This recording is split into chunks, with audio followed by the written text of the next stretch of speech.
नमस्कार, मैं हूं सत्येंद्र रंजन। इन डेप्थ में आपका स्वागत है। इन डेप्थ जन चौक का वह कार्यक्रम है जिसमें हम लोग उन सवालों के तह में जाने की कोशिश करते हैं जिससे इस समय दुनिया जूझ रही है।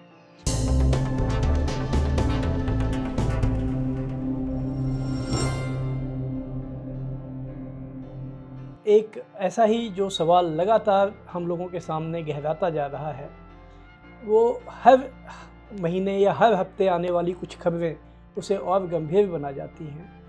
वो ये है कि जो दुनिया में जो लोकतंत्र है, डेमोक्रेसी है, उसको कैसे बचाया जाए। अभी एक हफ्ते के अंदर 2 देशों में ऐसे चुनाव नतीजे आए, अर्जेंटीना में और नीदरलैंड्स में, जहां कहा गया कि जो फार राइट है, ध्रुव दक्षिणपंथी ऐसे कैंडिडेट्स की जीत हुई जो इस तरह की बातें करते हैं जो मानवीय विवेक जिसको स्वीकार नहीं कर सकता है। जैसे अर्जेंटीना में जो राष्ट्रपति ने जीते हैं हावियर मिले, वो मानव अंगों के व्यापार को जायज़ मानते हैं और उन्होंने ये कहा है कि राष्ट्रपति बनते ही वो अपने देश में मानव अंगों के व्यापार की अनुमति दे देंगे। अपने यहाँ वो शिक्षा, स्वास्थ्य ऐसे जो मंत्रालय होते हैं उसको ख़त्म कर देंगे। इसके बावजूद अर्जेंटीना में उनको 57% लोगों ने वोट दिया। उसके कुछ 3-4 दिन के बाद ही नीदरलैंड से चुनाव नतीजा आ गया और वहाँ पर एक जो फार राइट ध्रुव दक्षिणपंथी उम्मीदवार हैं गेर्ट वाइल्डर, उनकी पार्टी संसदीय चुनाव में जीत गई। जिस पार्टी का एजेंडा ये है कि नीदरलैंड में एक भी मस्जिद या मदरसा नहीं होना चाहिए। तो ये सारे जो सवाल हैं कि हर जगह इस तरह के जो पहले तो दक्षिणपंथ की बात थी, ध्रुव दक्षिणपंथ की बात आई, अब ऐसे उम्मीदवारों को समर्थन क्यों मिल रहा है जो ऐसी बातें कहते हैं जो मानवीय विवेक जिसे आसानी से स्वीकार नहीं कर सकता है। जाहिर है कि ये एक ऐसा सवाल है जो दुनिया के सामने है और जो सवाल आशंका यह पैदा करता है कि यह जो एक लोकतंत्र का, डेमोक्रेसी का सिलसिला कम से कम 100 साल से तो दुनिया में रहा ही है, कम से कम 50 साल से वो एक एक्सेप्टेबल सिस्टम के रूप में रहा है, 50-60 साल से, वो आज खतरे में पड़ गया है।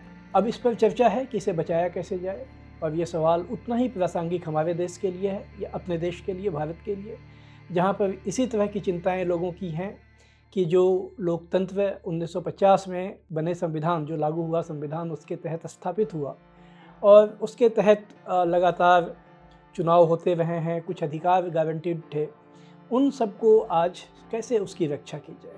तो जब हम लोग इस सवाल से उलझ रहे हैं तो जाहिर है, जैसा कि होता है कि अगर हम लोग किसी मर्ज की, किसी बीमारी की दवा ढूंढने की कोशिश करते हैं तो पहली बात यह होती है कि हम लोग यह समझें कि वो बीमारी है क्या और वो बीमारी क्यों हुई। किसी व्यक्ति को कोई अगर संक्रमण लगा, कोई इन्फेक्शन लगा, तो उसकी जड़ें कहाँ छुपी हुई हैं। यही बात किसी सिस्टम के बारे में भी हम लोग कह सकते हैं। तो आज सवाल ये है कि ये जो जिसे हम लोग लोकतंत्र समझते हैं, क्या ये एक ऐसी व्यवस्था के रूप में हम लोगों के सामने था जिसके खतरे में पड़ने की आशंकाएं पहले नहीं होनी चाहिए थी, या यह मानकर चलना चाहिए था कि ये एक ऐसी उपलब्धि हो गई है जो अब अस्थायी है, जो टिकाऊ है और इसको आगे चलकर कोई खतरा नहीं होगा। यह सवाल इसलिए उठाना ज़रूरी है क्योंकि आज जब बात होती है डेमोक्रेसी को बचाने की या डेमोक्रेसी के लिए जो खतरे पैदा हुए हैं, तो अक्सर ये समझा जाता है कि ये खतरा किसी एक पार्टी की वजह से या किसी एक नेता की वजह से पैदा हुआ है। जबकि हम लोग अगर उसकी तह में जाने की कोशिश करें तो हम लोग ये पाएंगे कि वो नेता या वो पार्टी खुद में बीमारी या समस्या होने के बजाय, जैसे कि हर बीमारी का एक सिम्टम होता है, तो वो एक सिम्टम है, वो एक लक्षण है। चूँकि वो बीमारी सिस्टम के भीतर में है तो वो बीमारी के सिम्टम के रूप में, जैसा कि अभी हमने जिक्र किया अर्जेंटीना में का जो चुनाव नतीजा आया, नीदरलैंड्स का जो आया, और इसका एक लंबा सिलसिला है पूरी दुनिया में।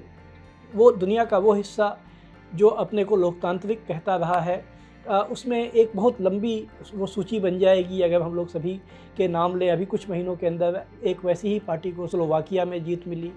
अमेरिका पर लगातार जो ट्रम्पिज्म है, जो ट्रम्प का जो खतरा है, वो जिसको वहाँ के लिबरल लोग खतरा मानते हैं, लेकिन उनको बहुत बड़े संख्या में अमेरिका के लोग अगर स्वीकार कर रहे हैं या पहले भी कर चुके हैं, तो जाहिर है कि वो लोग उनमें किसी अपनी जो समस्या है उसका समाधान देखते हैं, लेकिन उनके पास कोई ऐसा समाधान है ये जो इस तरह के तमाम नेता हैं ये कहीं भी दुनिया में सामने आया नहीं है। तो फिर बात यही घूम फिर कर आती है कि इसके बावजूद ये नेता क्यों मजबूत हो रहे हैं, ऐसी पार्टियां क्यों मजबूत हो रही हैं। एक देखने का नज़रिया ये है कि बस ये यूं ही हो रहा है, लेकिन ऐसा नहीं है। अगर हम लोग इसको गंभीरता से समझने की कोशिश करेंगे तो पाएंगे कि ये समस्या की जड़ें इस सिस्टम के भीतर में हैं, और चूँकि वो जो सिस्टमेटिक प्रॉब्लम है उसको एड्रेस नहीं किया जा रहा है, तो इस समस्या का कोई समाधान भी निकट भविष्य में निकलता हुआ नहीं दिखता है। पहली बात यह है कि जो लोकतंत्र है वो कोई एक स्टैटिक चीज़ नहीं है, ना कोई उसकी समझ हो सकती है। जो समझ हम लोग जिसको अपने देश में भी अपनाया गया या वेस्टर्न वर्ल्ड में ज़्यादातर अपनाया गया, उसकी दिक्कत यह थी कि वो एक ऐतिहासिक प्रक्रिया से तो सामने आया, लेकिन उसने उस प्रक्रिया से सामने आने के बाद उसने अपने को डेमोस की क्वेसी यानी लोगों का तंत्र के रूप में अपने को क्लेम किया। लेकिन उसमें जो चीज़ मिसिंग रही है बिल्कुल आरंभ से बीच के कुछ समय को छोड़कर, वो ये है कि उसमें लोगों की कोई भूमिका नहीं होती है, और ना वो सिस्टम लोगों के लिए काम करता है। अब जैसे हम लोग अगर अभी अपने देश की बात करें तो अभी 5 राज्यों में चुनाव का सिलसिला अभी चल ही रहा है। उसमें ऐसी शिकायतें कई जगहों से आई हैं कि वहाँ पर बड़े पैमाने पर पैसे बांटे गए, शराब बांटी गई, और उसकी वजह से बहुत सी ये शिकायतें हैं, मीडिया में भी आई हैं और राजनीतिक हलकों में भी ये चर्चा होती है कि लोगों ने पैसा लेकर या शराब लेकर वोट दिया। तो आखिर ऐसा क्यों होता है? ये वो सिस्टमेटिक सवाल है जिस पर कभी सोचा नहीं जाता है। आखिर वो स्थितियाँ क्यों हैं कि पार्टियाँ बजाय इसके कि वो किसी पॉलिसी और प्रोग्राम पर लोगों को आकर्षित करें या लोग उनकी तरफ उनके प्रोग्राम या पॉलिसी की वजह से अट्रैक्ट हों, वो अट्रैक्ट इसलिए होते हैं कि उनको कुछ इमीडिएट बेनिफिट दिखता है, कुछ तात्कालिक लाभ दिखता है। और यह जो बीमारी है, ये जो समस्या है, इसको हम लोग जो पूरी दुनिया का जो लोकतांत्रिक समाज है, जो देश हैं, उन सब जगहों पर हम लोग इसको होते हुए देख सकते हैं अलग अलग रूपों में। तो बात यह आती है कि आखिर ये बात जो है कि जो सिस्टम अपने को जनता का सिस्टम बताता है, उसमें जनता का कोई रोल नहीं है 5 साल में 1 दिन वोट देने के अलावा। और जब वो 1 दिन के का रोल होता है तो वो उनको जिसको कहते हैं कि आप उनको ठग लेना, वोट को ठग लेना, ये ठग लेने की जो प्रवृत्ति है कई रूपों में अनफोल्ड होते हुए दुनिया भर में पिछले गुजरे हुए दशकों में देखा गया है। तो असल सवाल यह है कि क्या ये सिस्टम लोकतंत्र है? अगर जहाँ पर इस तरह से चीज़ें होती हों, क्या उसको हम लोग डेमोक्रेसी कह सकते हैं? उसके बाद क्या होता है? पार्टी जीत जाती है, उम्मीदवार जीत जाते हैं। कोई भी पार्टी सत्ता में आ जाए, वो एक ही तरह की आर्थिक नीतियों पर वो अमल करती है। और अगर नीतियों का गंभीरता से विश्लेषण किया जाए तो हम लोग देखेंगे कि वो जो नीतियाँ होती हैं वो समाज के एक बहुत से छोटे तबके में, जो धनी तबका है, जिसके पास पूंजी पैसा है, वो उसके हित में वो काम करती हुई दिखती है। लोकतंत्र में ऐसा होता है, ये जो लोकतंत्र है, चुनाव का जो लोकतंत्र है, कि अचानक कोई गरीब आदमी भी इसमें जीत कर पहुंच जाता है। लेकिन गौर करने की बात है कि एक बार अगर वो जीत जाता है तो वो फिर गरीब रह नहीं जाता है, क्योंकि वो सिस्टम उसको इस ढंग से अपने भीतर कॉप्ट करता है कि वो उसको अपने जैसा बना लेता है। ये हम लोगों ने अपने देश में व्यापक रूप से होते हुए देखा है। अगर हम लोग इस सारे सिलसिले को, सारी कड़ियों को जोड़कर और एक कहानी बनाने की कोशिश करें तो हम लोग देखेंगे कि ये सिस्टम असल में, इसमें जो जनता है, जो लोग हैं, आम लोग हैं, जो वर्किंग क्लास है, श्रमिक लोग हैं, जो अपनी मेहनत से जीते हैं, उनकी भूमिका 5 साल में 1 दिन वोट देने के अलावा कोई नहीं होती है। और ना उसके बाद वो किसी पॉलिसी को वो इन्फ्लुएंस कर सकते हैं, ना वो लोग ऐसी कोई मजबूरी पैदा कर सकते हैं कि जो पावर में आता है वो उनके हितों को ध्यान में रखे। हाँ, 5 साल के बाद जब चुनाव आएगा तो जिसे अपने देश में ये शब्द काफ़ी चल गया है, रेवड़ियाँ जरूर बांटी जाती हैं, उसी में उनको जो कुछ मिल सकता है वो मिल जाता है। इस बात को अगर हम लोग समझें और उस व्यक्ति के नज़रिए से देखें जो एलीट का हिस्सा नहीं है, जो आम आदमी है, जो दिन भर मेहनत करता है और उसके बाद भी अपनी ज़रूरतों को पूरा नहीं कर पाता है, वो उसको उसके बाल बच्चों को अच्छी शिक्षा नहीं मिल पाती है, अच्छा इलाज नहीं मिल पाता है। अगर उसके नज़रिए से हम लोग देखें तो ये ऊपर का जो सारा सिस्टम है और उसमें जो सारी पार्टियां हैं और जो सारे नेता हैं उसको एक जैसे नज़र आते हैं। और जब ये एक बार इस तरह की धारणा बन जाती है तो उसमें वो नेता, चूँकि उसकी नज़र में उसको उम्मीद किसी से भी नहीं है, तो उसमें वो पार्टी या नेता जो उसके भावनाओं को ज़्यादा भड़का सके, पूर्वाग्रहों के आधार पर, जाति धर्म के नाम के आधार पर, नस्ल के आधार पर जो उसकी समस्याएं हैं उसको गलत जगह वो डाइवर्ट करके बता सके कि देखो तुम्हारी समस्या की जड़ वो है, कोई एक दूसरा कम्युनिटी है या कोई जो वहाँ बाहर से आए हुए लोग वो हैं, तो ऐसी चीज़ों में उसको भड़काना आसान हो जाता है, क्योंकि बाकी मामलों में सभी जो पार्टियां और जो लीडर्स हैं उनका चरित्र एक जैसा होता है। अगर हम लोग इस बात को स्वीकार कर लें कि ये हकीकत है, तो फिर हम लोग को जो लोकतंत्र जिसे हम लोग कहते हैं उस पर पूरी तरह से, जिसको रिविजिट इंग्लिश में कहते हैं कि इसको रिविजिट करना पड़ेगा, नए सिरे से सोचना पड़ेगा उसके बारे में नए समाधान ढूंढने के लिए नई परिकल्पनाएं करनी पड़ेगी। क्योंकि उसके बिना आज जो दुनिया भर में हम लोग जो परिघटनाएं, जो फिनोमिना हम लोग देख रहे हैं, उसमें इसी सिस्टम के भीतर इन्हीं पार्टियों और इन्हीं नेताओं के बीच में से कोई विकल्प लेकर समाधान ढूंढने की जो कोशिशें हैं उसमें कोई सार्थकता नज़र नहीं आती है। तो सवाल आएगा कि फिर क्या किया जाए, ये प्रश्न आएगा। तो यहाँ पर भी हम लोगों को कुछ नई थिंकिंग, नई सोच की आवश्यकता पड़ेगी। और उसमें जो सबसे पहली बात यह आएगी कि जो पॉलिटिक्स है, जो राजनीति है, राजनीति की कल्पना नए ढंग से की जाए। आज राजनीति का मतलब क्या होता है? राजनीति का मतलब होता है चुनाव लड़ना। राजनीति का मतलब होता है अपनी ऐसी पार्टी बनाइए या आप किसी पार्टी में शामिल हों। और जो पूरी राजनीतिक चर्चा का मतलब होता है कि किस पार्टी को कितना % वोट मिला, किस पार्टी को वो किस मुद्दे को लेकर गई, वो उसने किन कम्युनिटीज़ को गोलबंद किया, किस आधार पे गोलबंद किया, सांप्रदायिक आधार पे किया, जातीय आधार पर किया, या जो भी वो चीज़ लेके गई, या ज़्यादा से ज़्यादा लालच दिखाकर किया कि आपको हम ये चीज़ दे देंगे, आपको इतने पैसे मिल जाएंगे, अगर हम पावर में आ गए तो आपको ये चीज़ें मिल जाएंगी। अगर यह राजनीति है तो हम लोगों को राजनीति की परिकल्पना नए सिरे से करनी होगी।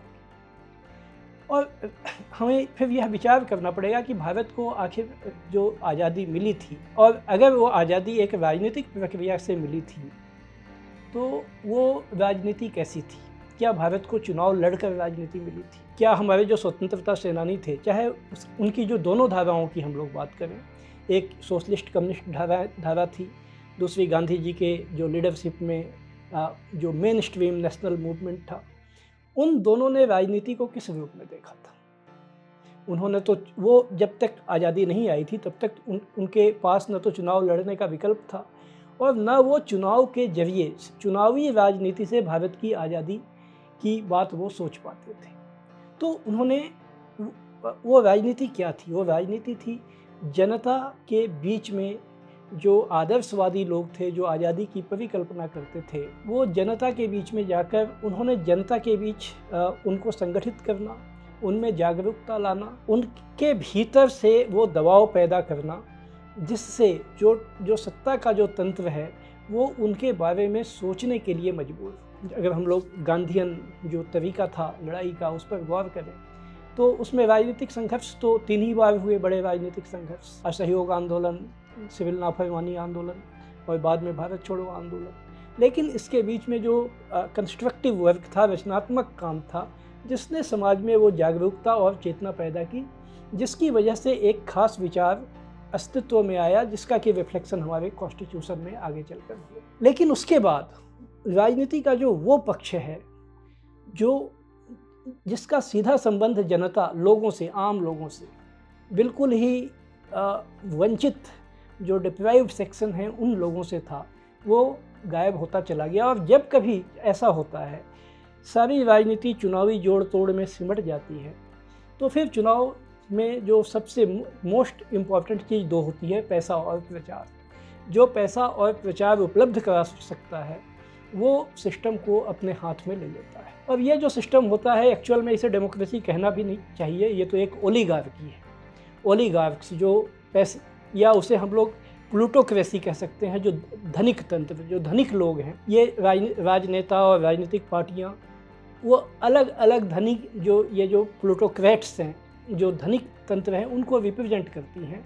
और एक समय आता है कि जब सारे धनी लोग मिलकर एक ही पार्टी पर अपना सारा दांव लगा देते हैं, क्योंकि वही पार्टी लगता है कि उनकी वो सबसे ज़्यादा उनके हितों को आगे बढ़ा सकती है, उनकी सेवा कर सकती है।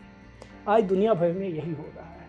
असल में हम लोग जिसको डेमोक्रेसी कहते हैं, चाहे वो भारत हो, यूरोप हो या यूनाइटेड स्टेट्स हो, वो एक ओलिगार्किक प्लूटोक्रेटिक सिस्टम में तब्दील हो चुके हैं।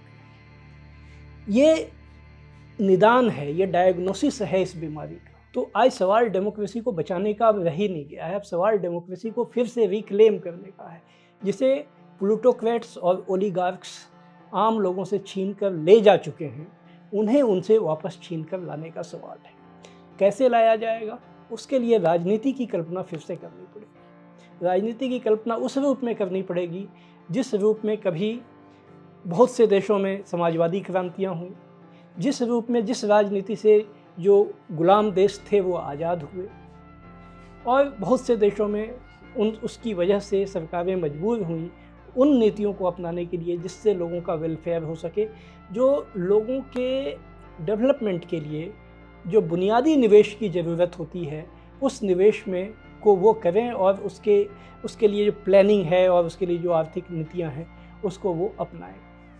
इसके अलावा जो भी समाधान आज दिया जाता है, जैसे मान लीजिए एक समाधान है कि जातीय जनगणना की जाए। सवाल ये नहीं है कि जातीय जनगणना होनी चाहिए या नहीं होनी चाहिए, सवाल यह है कि जातीय जनगणना के बाद क्या होगा, कौन सी आर्थिक नीति वो पार्टियां अपनाएंगी, कैसे जो उससे पिछड़ापन या जो उससे लोगों का वंचित होने के जो आंकड़े सामने आएंगे उसको दूर करने की क्या नीति है। यह नीति कोई पार्टी क्यों नहीं देती है? इसलिए नहीं देती है कि जो बात हम लोगों ने पहले की, कि ये पार्टियां एक्चुअल में एक रूलिंग एलिट, जो रूलिंग क्लास है, जो प्लूटोक्रेट्स हैं, जो ओलिगार्क्स हैं, उनको रिप्रेजेंट करती हैं। ये जनता को रिप्रेजेंट नहीं करती। ये जनता को, चूँकि एक अभी तक वो मजबूरी बनी हुई है, चुनावी मजबूरी, तो वो चुनाव में उनको कैसे अट्रैक्ट करें, उसके बहुत सारे तरीके हैं। उसमें एक भावनात्मक आधार पर गोलबंदी भी है, उसमें पैसा बांटना भी है, शराब बांटना भी है, रेवड़ियाँ बांटने का जो वादा है वो भी है।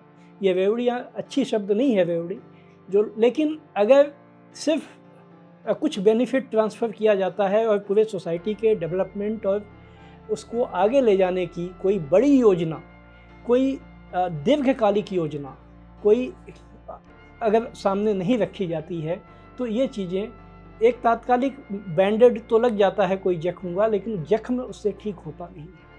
तो इसलिए सवाल अंत में बात को समराइज करते हुए, बात को के सार संक्षेप को अगर हम लोग एक बार फिर से दोहराने की कोशिश करें, तो वो ये है कि आज जो ग्लोबल ट्रेंड्स दिख रहा है, जो तथाकथित जो लोकतांत्रिक समाज हैं उसमें, वो यह बताता है कि जो ये सिस्टम एक वैसे मुकाम पर पहुंच गए हैं जब लोगों का समर्थन पाने के लिए उनके भीतर जो वर्स्ट काइंड ऑफ उनका जो टेंडेंसीज है उनको भड़काया जा रहा है, और उनको भड़काकर लोगों को गोलबंद करके पार्टियां सत्ता में आने की कोशिश करती हैं। वो सत्ता में आकर फिर पार्टी सत्ता में कोई भी आ जाए, वो उन्हीं ओलिगार्क्स और प्लूटोक्रेट्स की सेवा करती हैं।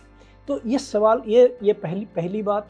दूसरी बात है कि अब सवाल वो रह नहीं गया है कि ऐसा न होने दिया जाए, क्योंकि ये हो चुका है। अब सवाल ये इस पूरे प्रोसेस को पलटने का है, रिक्लेम, जो मैंने कहा कि फिर से उनसे छीन कर वापस लाना, जो प्लूटोक्रेट्स और जो ओलिगार्क्स हैं उनसे, और उसके लिए राजनीति को रिविजिट करना पड़ेगा, पुनर्विचार करना पड़ेगा, राजनीति की नई कल्पना करनी पड़ेगी। हालांकि वो कल्पना करने का आधार हमारे अतीत में, दुनिया भर के देशों के अतीत में, कहीं वो सिविल राइट्स मूवमेंट के रूप में मौजूद है, कहीं हमारे फ्रीडम मूवमेंट में जो अलग अलग धाराएं थी उसके रूप में मौजूद है। और उससे सीखते हुए आज की परिस्थितियों के मुताबिक अगर राजनीति की बात की जाए, राजनीति करने वाली ताकतें उभर कर सामने आएँ, तो शायद लोकतंत्र को एक बार फिर से उन ओलिगार्क्स और प्लूटोक्रेट्स छीन कर वापस लाया जा सकता है। वरना कोई और संभावना फिलहाल नहीं नजर आती है। तो आज इतना ही। साथ होने के लिए आपका धन्यवाद। नमस्कार। आप देख रहे हैं जनचौक का सोशल मीडिया प्लेटफॉर्म। हमारे YouTube चैनल को सब्सक्राइब करने के लिए बेल आइकन दबाना ना भूलें।